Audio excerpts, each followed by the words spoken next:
Hello, and hello. Welcome to the channel of healing and self-growth. Today, I have an important topic I want to bring forward and discuss with you all. I want to talk about harsh critics that people who are living domestic violence, domestic situations, always face from society, from their families, a friend that don't understand the full picture of why the person is choosing to leave in the first place. And then they end up being criticized about their choice to leave to a safe space. Those critics often involve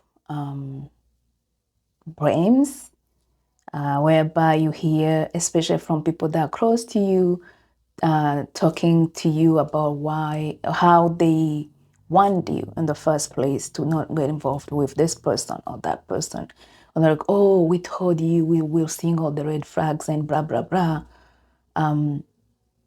Make it as if it was a fault of someone living a domestic violence situation to have been involved with that person in the first place.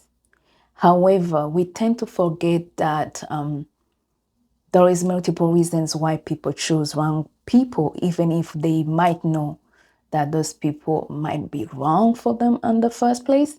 But because they seem like it's the only option available to them, they tend to ignore those red flags.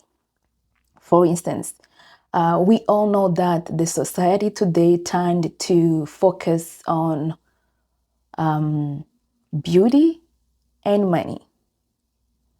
So when we are choosing mates as well, those important factors comes into place. Men, as being the leader of the relationships, most of the time they tend to choose people based on the beauty, for example. And that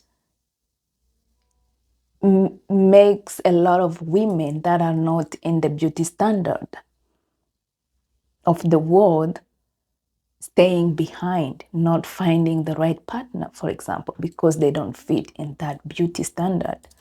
The same thing, most women who might be in their full functioning feminine energy, they may choose the wrong people because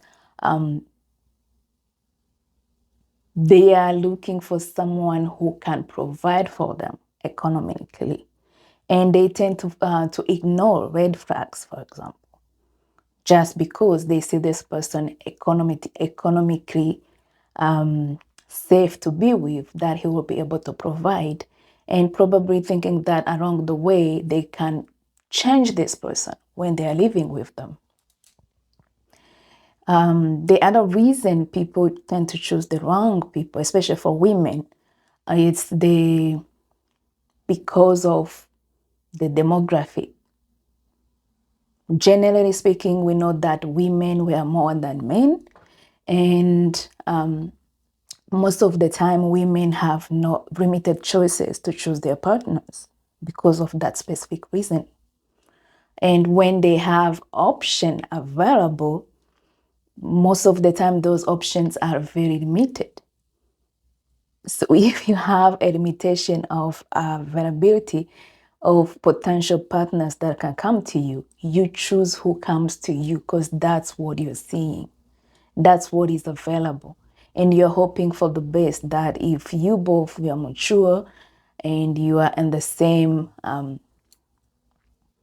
you're looking for building a future together, you hope that you can grow mature together and make it work for them. But it turns out that most of the time it doesn't work that way because it started the wrong way. You chose the partner for wrong reasons.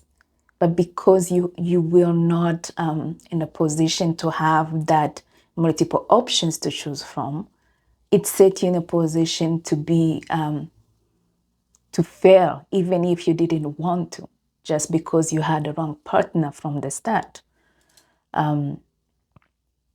So when that happens, Trust me, someone who's living that domestic violence, domestic situation, he does not want to hear, especially from loved ones, from friends, telling them that, hey, we warned you. Why did you choose the person? Why did you get involved with this person? They know. They know from the beginning that it was the ultimate choice they had. They had to choose that option because it was the only option available to them. And they were looking for probably to grow mature with this person. But it didn't happen. And they see it now being in the relationship, being in the marriage. And now that they see it, they want to get out. So the last thing they want to hear from a loved one is the blames, is the critics. And that's what makes a lot of people feel scared to leave the abusive relationships because they are scared of being criticized or afraid of hearing people saying, hey, we told you so.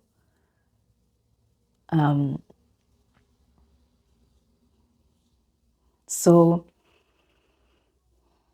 if we see this kind of situations where a woman or a man decide to leave their friendship, their relationships, their marriage, they know better than anyone why they're leaving. And the support they want, especially from friends and families, is to be there and leave the judgment out of the situation. If you have someone who's going through that situation, instead of voicing your concerns of why or blames and start telling them, hey, we told you so, it's ask them, how can I be there? How can I support you moving forward? If we can make it that a mission, that can help a lot of women, a lot of men that are stuck in situations that are not safe for them just because they're afraid of what someone else will say, of what the society will think of them if they leave, of what people will think of just because they choose to leave. We just have to remember that not everyone has the opportunity to choose the right partner for multiple reasons. And if it happens that you end up in the wrong hands, you learn from your mistakes, you learn from your experiences. And if from your experiences, it feels like it's better if I leave, if I want to be there for my children, if I want to move forward, the society need to understand when people make decisions to leave, it's because they already know that it is the best option for them. What do you think about this subject? What do you think